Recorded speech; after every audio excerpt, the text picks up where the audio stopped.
अगर कॉलेज के साथ आपको सिविल सर्विस की तैयारी करनी है तो first of all you should be very clear about your goal कि वो क्या है, जहां मुझे जाना है. You get more time than others to reach to that goal. तो आप उन सभी कई लाख लोगों से आगे हैं जिनको अभी पता ही नहीं है कि लाइफ में हमें क्या करना है. If you want to reach your destination early, start early. जो ऑप्शनल लेना है आपने और वो आपके ग्रेजुएशन का सब्जेक्ट है, उस पर टाइम इन्वेस्ट करना शुरू कर दें. कभी भी एक चीज ध्यान रखना, गोल चल कर आपके पास नहीं आता है, आपको चलकर गोल के पास जाना होता है.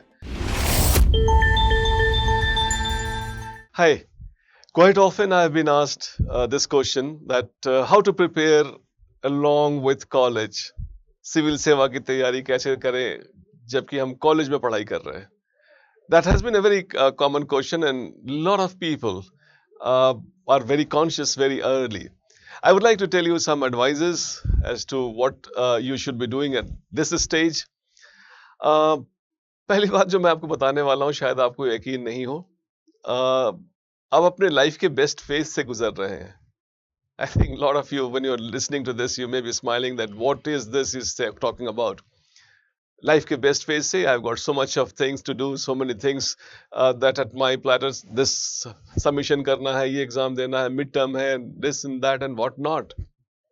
But imagine how much of energy that you have now, how much of potential that you have now, and with every single day passing, आपकी एनर्जी भी कम होती है, आपके पोटेंशियल्स ऑप्शंस भी कम होते चले जाते हैं. I suppose this is the time where lot of your competitors, they are not very clear as to what they want to achieve in life, what they want to do in their life. At least you are ahead of them, that you know what you want in life. तो let me congratulate you first of all. आप college में हैं, अभी मुझे ध्यान से सुन रहे हैं और ये जानना चाहते हैं कि यूपीएससी की तैयारी कैसे करें, तो आप उन सभी कई लाख लोगों से आगे हैं जिनको अभी पता ही नहीं है कि लाइफ में हमें क्या करना है. I suppose this is the starting point to be conscious of the goal that you have got. एक बार आपका गोल क्लियर है तो आपके लिए काम आसान हो जाता है. ऐसा नहीं है आसान होने का मतलब, अगर मैं बोलूं तो मुझे हंसी भी आ रही थी कि आसान हो जाता है. आसान होने का मतलब ये नहीं है कि आपने गोल क्लियर कर लिया तो हो जाएंगे. कभी भी एक चीज ध्यान रखना, गोल चल कर आपके पास नहीं आता है, आपको चलकर गोल के पास जाना होता है. So this, if you starting it early, that means you are doing a college and in that stage itself that you have decided that you want to give this examination, I suppose you get more time than others to reach to that goal. अब इस साथ दो दिक्कत हैं आपकी.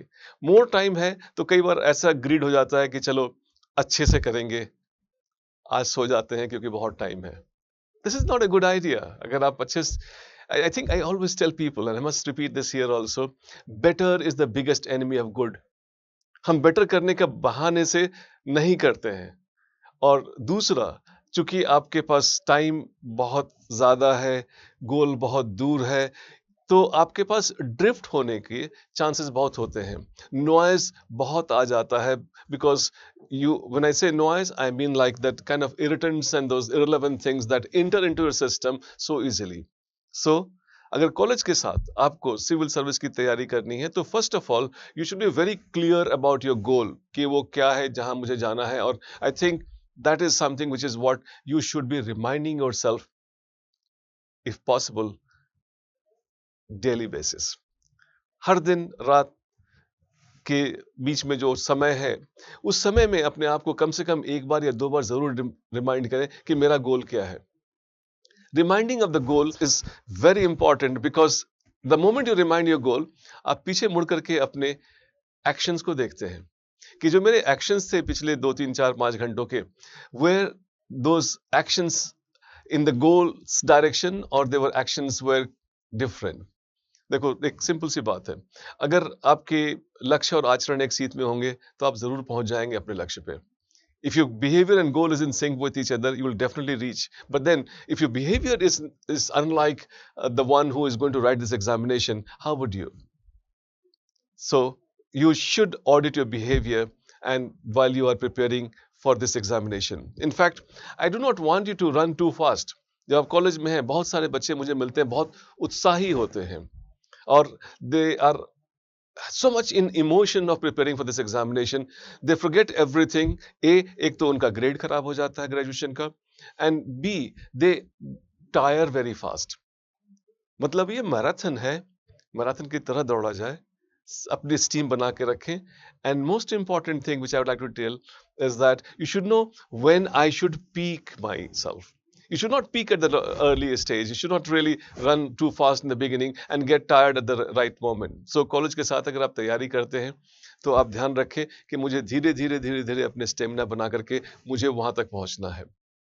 Next thing which I would like to tell you is that कि college में आप देखेंगे, अब आस पड़ोस में आप मुड़कर देखें तो सबके अपने अपने एक पीयर ग्रुप होते हैं. अगर आपको सिविल सर्विस देना है तो it is very important that you select your own correct peer group. आप देखेंगे कुछ लोग उसमें ऐसे होंगे जिनको फिल्में बहुत पसंद है तो उनका अपना एक ग्रुप होता है. कुछ लोगों को खाना बहुत पसंद है तो उनका अपना एक ग्रुप होता है. कुछ लोगों को घूमना बहुत पसंद होता है तो उनका अपना एक पीयर ग्रुप होता है. तो जब आप कॉलेज में हैं तो ensure that your peer group is comprised of the person who are working towards the same goal. In fact, किसी ने कहा भी है, मुझे बहुत अच्छा पसंद भी है ये, कि I will determine your future by the kind of company that you have got. I think this has got a lot of weightage in that. I can also say that your average of your friends, जैसे जैसे आपके दोस्त हैं उसी के average में तो आप आते हैं. आप देखेंगे बड़े लोग जो अचीवर्स हैं उनके उन सब के ग्रुप वैसे ही होते हैं. You are absolutely an average x bar of the company that you have got. तो एक चीज जो बहुत ध्यान रखने वाली है कि यहाँ पर आपकी कंपनी वैसे लोगों की हो जो इस ग्रुप में या इस दिशा में काम कर रहे हैं. दो चीजें होंगी इसके साथ. एक तो आपका माहौल बना रहेगा तो उसमें कुछ कलेक्टिव बेनिफिट मिलती है, ग्रुप का बेनिफिट मिलता है, कुछ मटेरियल जो वो इकट्ठा करेंगे वो आपके काम आ सकते हैं, जानकारी मिल सकती है. और दूसरा जो सबसे बड़ा फायदा होता है कि आपको एक कंपटीशन मिलता रहेगा. आपको मिले पता लगेगा कि ये 4-5 दोस्त हैं हमारे, मैं इनमें आगे हूं कि नहीं. देखो आपको कंट्री को फेस करना है और 4-5 लोग ही आपसे अगर आगे हैं तो फिर तो वहां पर दिक्कत है. So you will get to know about the competitive age. So in college, while you're preparing for this examination, you should try and choose your group in a manner that you get a company and then you are in a position to really go in the right direction. एक चीज और बताऊंगा, इसको ऐसे बोल सकते हैं कि हमें ना अपनी प्रायोरिटी पे ध्यान देना होगा. See, life is all about priority that we have given to certain tasks. है ना. आप देखते हैं कि अगर आप एग्जाम करीब आ जाता है उस समय आपको कुछ कहीं ध्यान जाता है क्या. You don't think about relative, don't talk about friend, don't talk about social media, don't talk about neighbourhood, don't talk about this, don't talk about that.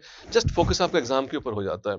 वैसे ही मैं चाहूंगा कि इस एग्जाम को अगर आप देना चाहते हैं तो आप इसको थोड़ी प्रायोरिटी दे दें and start allocating some time to it. थोड़ा सा टाइम इसमें इन्वेस्ट कर दें. आप रखें कि वीक में मुझे 20 घंटे देने हैं, वीक में मुझे 15 घंटे देने हैं, बीच में मुझे 30 घंटे देने. जो भी घंटे हैं उतने घंटे मैं क्लॉक कर रही हूँ या नहीं. It is very important that you be particular about investing time in the direction of the goal that you have. And then that is one thing. इसको प्रायोरिटी में थोड़ा ऊपर कर दें. Of course, socialization and other things would also be important, but then they will go slightly lower in priority because हमारे गांव में बोलते हैं तेल तो तिलों से ही निकलना है, टाइम तो वही है.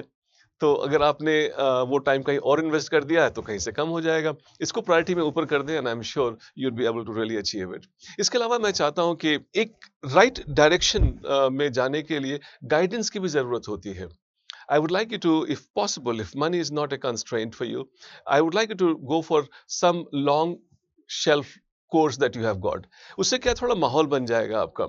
जैसे केएसजी में हमारा एडवांस फाउंडेशन कोर्स है या कहीं और का कोर्स है या कुछ ऐसा अपना डिसिप्लिन अपना खुद अंदर बना सकते हैं जिसके अंदर आप ज्वाइन कर लें तो उससे आपका एक जो स्टार्टिंग पॉइंट है उसमें थोड़े बहुत इन्वेस्टमेंट होनी शुरू हो जाएगी शुरू में ही, ताकि आप जो मंजिल तक पहुंचने के लिए वो आवर्स आपके धीरे धीरे क्लॉक होते जाएं उस डायरेक्शन में. देखो कुछ हजार घंटे हैं, जितनी जल्दी आप स्टार्ट कर दोगे उसमें डालना उतनी जल्दी आप अपने destination पर पहुंचोगे. And I think I would like that college is the best time when you can possibly think of investing some energy in this direction. And these days there's so much of technology available.